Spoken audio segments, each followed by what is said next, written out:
Hello student, इला classes में आप सभी का स्वागत है। मैं सारिका वर्मा आज प्रेजेंट कर रही हूँ आपके सामने इंटेस्टाइन। इसके पहले आप डाइजेस्टिव सिस्टम पढ़ रहे थे। डाइजेस्टिव सिस्टम का आपने माउथ पढ़ा, ओइसोफेगस पढ़ा और जो है स्टमक पढ़ा। अब उसके बाद जो है स्टमक के बाद का पार्ट जो है डाइजेस्टिव सिस्टम का वो है आपका स्मॉल इंटेस्टाइन। तो देखिए यहाँ पे आज हम जानेंगे स्मॉल इंटेस्टाइन के बारे में। स्मॉल इंटेस्टाइन जो है इसकी लंबाई होती है 6 से 6.25 मीटर और इसका व्यास जो है ये बहुत कम होता है। जो स्मॉल इंटेस्टाइन है इसके 3 भाग होते हैं, ड्यूडेनम, जेजुनम और इलियम। ड्यूडेनम जो है जिसे हम हिंदी में ग्रहणी कहते हैं। हमने जब स्ट्रक्चर पढ़ा था यानी कि जब हमने डाइजेस्टिव सिस्टम का स्ट्रक्चर पढ़ा था तो वहाँ पे हमने देखा था कि जो ड्यूडेनम है यानी कि स्टमक से जुड़ा हुआ भाग जो होता है वो ड्यूडेनम होता है, स्मॉल इंटेस्टाइन का पहला पार्ट। ठीक है, इससे 3 आर्गन जुड़े होते हैं, 3 अंग जुड़े होते हैं, लीवर, गॉल ब्लैडर और पैंक्रियाज। लीवर जिसे हम हिंदी में यकृत कहते हैं। लीवर जो है ये हमारे शरीर में पाई जाने वाली सबसे बड़ी ग्रंथि होती है। इसका काम क्या होता है? लीवर का काम होता है बाइल जूस बनाना। ये बाइल जूस बनाता है और ये बाइल जूस जो है ये क्या करता है? ये वसा का पायसीकरण करता है। वसा जो है ये बहुत बड़ा मॉलिक्यूल होता है, बहुत बड़ा अणु होता है। एंजाइम जो है इसे डायरेक्ट जो है इसे यानी कि इसका पाचन नहीं कर सकते हैं, इसको डाइजेस्ट नहीं कर सकते हैं। इसलिए हमारा जो बाइल जूस है ये बाइल जूस क्या करता है? वसा का पायसीकरण करता है। वसा का पायसीकरण मतलब ये क्या करता है? वसा को छोटे छोटे टुकड़ों में तोड़ता है यानी कि छोटे अणुओं में तोड़ता है। ठीक है, और बाइल जूस जो है ये क्षारीय प्रकृति का होता है यानी कि बेसिक नेचर का होता है। इसका पीएच मान जो है वो 7.5 to 8.5 होता है। और बाइल और क्या करता है? इसका काम होता है नमक के घर्षण यानी कि ये वसा का पायसीकरण करता है और ये नमक के घर्षण को भी कम करता है। ठीक है, और जो भोजन है भोजन को कैसा बनाता है? क्षारीय यानी कि अम्लीय भोजन को क्षारीय भोजन में परिवर्तित करता है। उसके बाद जो गॉल ब्लैडर है, पित्ताशय। आपने देखा जो लीवर है यकृत है, यकृत में बाइल जूस का निर्माण होता है और वो बाइल जूस जो है वो जा करके स्टोर कहाँ पर होता है? हमारे गॉल ब्लैडर यानी कि पित्ताशय में स्टोर होता है और फिर पित्ताशय से निकल करके वो कहाँ पर जाता है? ग्रहणी में जाता है। उसके बाद पैंक्रियाज जो है अग्नाशय, ये जो है एस्नी से मिलकर के बना होता है। ठीक है, एस्नी क्या है? एक प्रकार की कोशिका है जिससे जो है पैंक्रियाज जो है अग्नाशय जो है बना हुआ होता है। और इसमें जो है 4 प्रकार की और यानी कि जो एस्नी है, एस्नी के बीच बीच में 4 प्रकार की कोशिकाएं पाई जाती हैं। ठीक है, और इन 4 प्रकार की कोशिकाओं की खोज किसने की है? एक वैज्ञानिक है जिनका नाम है लैंगरहैंस ने की है।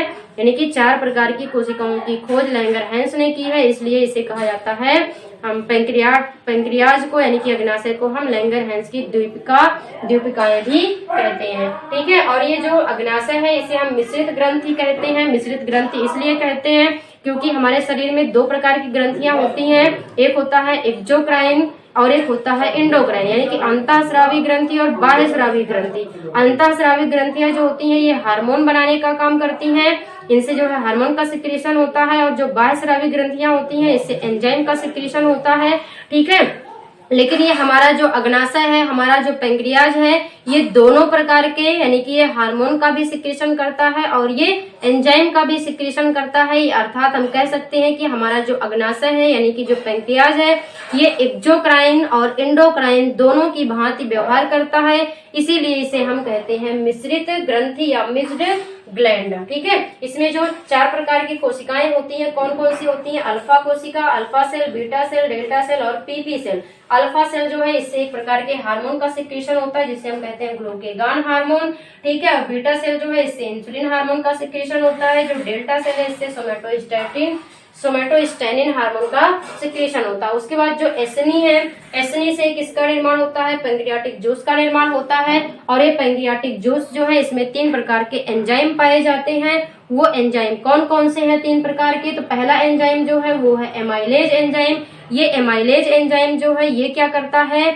हमारे जो बचे हुए कार्बोहाइड्रेट हैं यानी कि हमने देखा था कार्बोहाइड्रेट का डाइजेशन सबसे पहले कहाँ पर हुआ था? माउथ में हुआ था। माउथ में जो स्टार्च है उसका डाइजेशन किस में हुआ था? माल्टोज में हुआ था। तो अब वो जो बचा हुआ कार्बोहाइड्रेट है यानी कि जो माल्टोज है उसका डाइजेशन कौन करता है? पैंक्रियाटिक जूस में उपस्थित जो एंजाइम कौन सा? एमाइलेज एंजाइम है। ये बचे हुए कार्बोहाइड्रेट को बदलता है किसमें? ग्लूकोज में। उसके बाद जो दूसरा एंजाइम है ट्रिप्सिन एंजाइम, ये ट्रिप्सिन एंजाइम क्या करता है? आपने देखा था हमारा जो स्टमक है, स्टमक में जो क्या पाई जाती हैं, गैस्ट्रिक जूस पाए जाते हैं, जठर रस पाई जाती है। जठर रस में एक एंजाइम था जिसका नाम था जो है पेप्सिन। पेप्सिन एंजाइम जो है वो क्या किया था, हमारे प्रोटीन को पेप्टोन और पेप्टाइड में कन्वर्ट किया था। तो अब वो जो पेप्टोन और पेप्टाइड है, यानी कि हम कह सकते हैं बचे हुए प्रोटीन जो है उसका डाइजेशन कौन करेगा, ट्रिप्सिन एंजाइम करेगा। यानी कि वो पेप्टोन और पेप्टाइड को ट्रिप्सिन एंजाइम जो है ये किस में बदल देगा, अमीनो एसिड में, यानी कि अमीनो अम्ल में बदल देगा। उसके बाद जो है जो वसा होते हैं, जो बचे हुए वसा, हमारे स्टमक में भी जो है वसा का पाचन हुआ था, फैट का डाइजेशन हुआ था, लेकिन कुछ फैट जो बच जाते हैं जिनका डाइजेशन हमारे स्टमक में नहीं हो पाता, उनका डाइजेशन अब कहाँ पे होता है, हमारे ड्यूडेनम में होता है। किस एंजाइम के द्वारा, लाइपेज एंजाइम के द्वारा। तो ये लाइपेज एंजाइम जो है ये बचे हुए फैट को, बचे हुए वसा को फैटी एसिड यानी कि वसीय अम्ल और ग्लिसरॉल में कन्वर्ट कर देता है। तो ये था आपका स्मॉल इंटेस्टाइन का पहला पार्ट जिसे हम कहते हैं ड्यूडेनम यानी कि ग्रहणी। जल्दी से स्क्रीनशॉट लीजिए, फिर हम आगे चलते हैं इसके दूसरे और तीसरे भाग पर। तो इसका जो जेजुनम भाग है,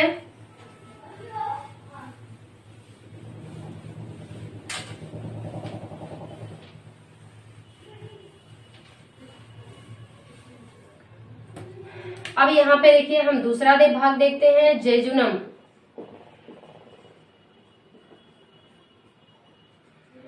जेजुनम जो है ये क्या करता है, जेजुनम भाग जो है इसका कार्य जो है क्या होता है, तो जेजुनम का कार्य होता है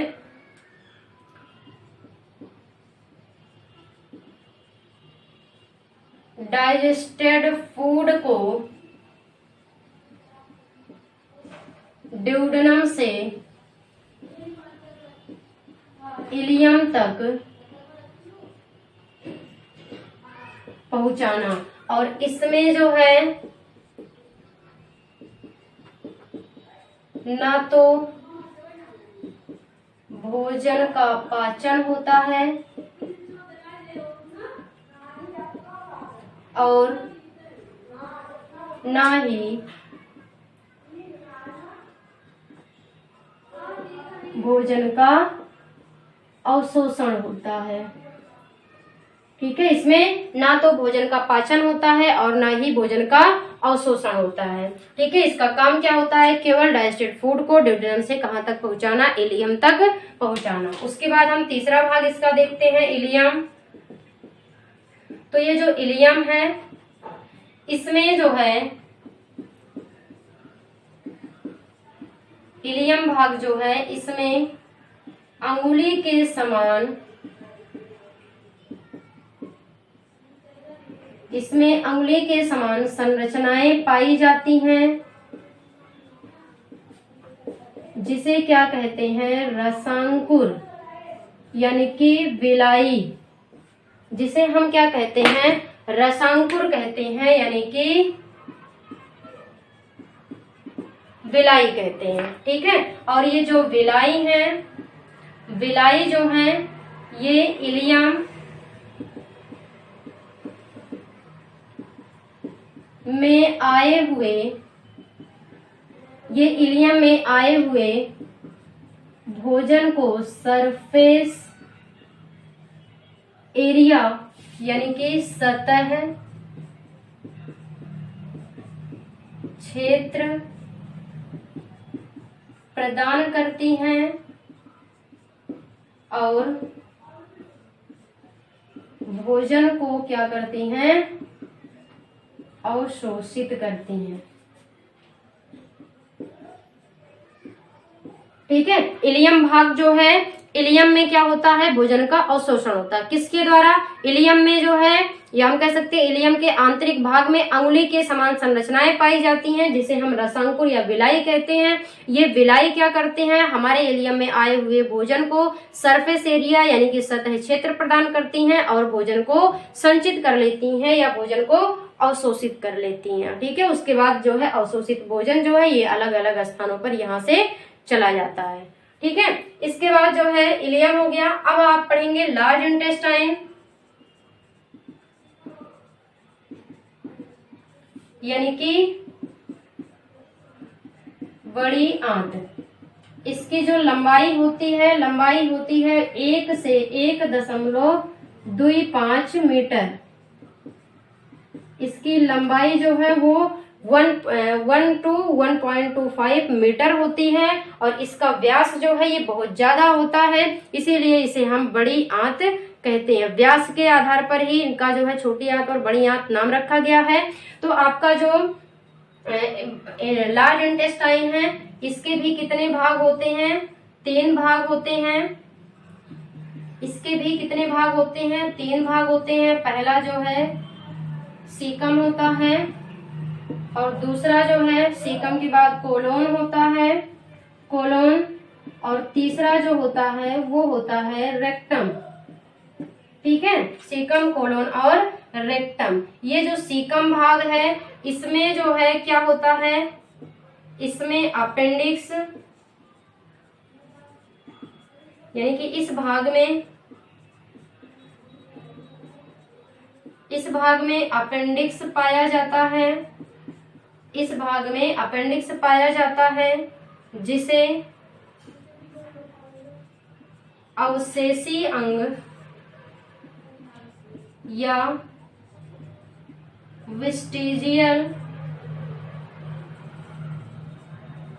ऑर्गन कहते हैं। यानी कि जो लार्ज इंटेस्टाइन है, लार्ज इंटेस्टाइन का जो पहला भाग होता है जिसे हम सीकम कहते हैं, सीकम में एक क्या पाया जाता है? अपेंडिक्स पाया जाता है जिसे हम अवशेषी अंग यानी कि वेस्टिजियल ऑर्गन कहते हैं। यानी कि इसे हम वेस्टिजियल ऑर्गन के नाम से जानते हैं, अवशेषी अंग के रूप में जानते हैं। ये जो आपका अपेंडिक्स है आप कहाँ होता है? ये सीकम भाग में। आपने देखा था जब स्ट्रक्चर देखा था आपने उसका डाइजेस्टिव सिस्टम का, तो वहां पे आपने देखा होगा कि जो स्मॉल इंटेस्टाइन है, स्मॉल इंटेस्टाइन जिस जगह पर लार्ज इंटेस्टाइन से जुड़ा होता है उसी जगह पर एक थैली जैसी संरचना पाई जाती है छोटी सी, उसी को हम कहते हैं अपेंडिक्स। ठीक है, ये अपेंडिक्स जो है क्या ये अवशेषी अंग है। इसे हम अवशेषी अंग क्यों मानते हैं? क्योंकि ये पहले के मनुष्य जब घास फूस या पत्तियां वगैरह खाते थे तो उस समय जो है उनका डाइजेशन किसके द्वारा होता था? इसी अपेंडिक्स में पाए जाने वाले एंजाइम के द्वारा होता था। तो जब मनुष्यों ने घास फूस या पत्तियां खाना बंद कर दिया तो धीरे धीरे अपेंडिक्स में जो एंजाइम थे वो निष्क्रिय होते गए, यानी कि नष्ट होते गए और पूर्ण रूप से नष्ट हो गए। और अब जो है हमारे शरीर में अपेंडिक्स का कोई काम नहीं होता, इसीलिए अपेंडिक्स को हम वेस्टिजियल ऑर्गन या अवशेषी अंग के रूप में जानते हैं। ठीक है, उसके बाद जो दूसरा भाग है कोलोन, इसका जो कोलोन भाग है इसमें क्या है? तो ये कोलोन भाग जो है ये लार्ज इंटेस्टाइन का सबसे बड़ा भाग होता है। ये लार्ज इंटेस्टाइन जो है ये इसका सबसे बड़ा भाग होता है, लार्ज इंटेस्टाइन का सबसे बड़ा भाग होता है। इसमें जो है एक क्या पाई जाती है? बैक्टीरिया, एक बैक्टीरिया पाई जाती है जिसे हम क्या कहते हैं? इस बैक्टीरिया को हम कहते हैं E coli bacteria. E coli bacteria ये क्या करता है? ये जो है अपचित, ई कोलाई बैक्टीरिया जो है अपचित भोज्य पदार्थ में उपस्थित, अपचित भोज्य पदार्थ में उपस्थित जल से पोषण प्राप्त करता है, पोषण प्राप्त करता है और B12 का निर्माण करता है। यानी कि ये जो कोलोन भाग है ये हमारे लार्ज इंटेस्टाइन का सबसे बड़ा भाग होता है। इसमें एक बैक्टीरिया पाई जाती है जिसका नाम है E coli bacteria. E coli bacteria क्या करता है? अपचित भोज्य पदार्थ में उपस्थित जल से पोषण प्राप्त करता है और उसके बदले में हमें जो है क्या देता है? B12 देता है। यानी कि जो ई कोलाई बैक्टीरिया इसका जो वेस्ट मटेरियल होता है वो क्या होता है? B12 होता है। उसके बाद जो तीसरा पार्ट है हमारा रेक्टम, ये क्या होता है? इसमें जो है इसमें कुछ समय तक अपचित भोजन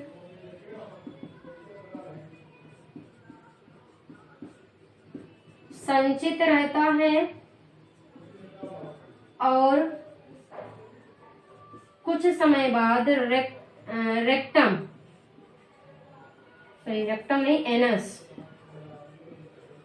यानी कि गुदा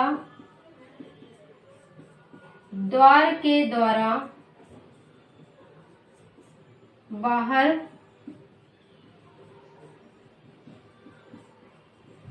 निकल जाता है। ठीक है, अब ये लार्ज इंटेस्टाइन है। लार्ज इंटेस्टाइन के 3 भाग होते हैं। जो लास्ट भाग है ये रेक्टम, इसमें जो है अपचित भोजन जो होता है वो कुछ समय तक स्टोर रहता है और कुछ समय के बाद जो है एनस यानी कि गुदा द्वार के द्वारा बाहर निकल जाता है। ठीक है, तो ये आप नोट करिएगा इसे। उम्मीद है कि आपको डाइजेस्टिव सिस्टम समझ में आ गया होगा। ठीक है, कहीं पे कोई डाउट रहता है आपको तो आप उसे कमेंट सेक्शन में जरूर बताएं। वीडियो आपको कैसी लगी ये आप कमेंट सेक्शन में जरूर बताएं। वीडियो को लाइक करें, शेयर करें और सब्सक्राइब करें। Thank you.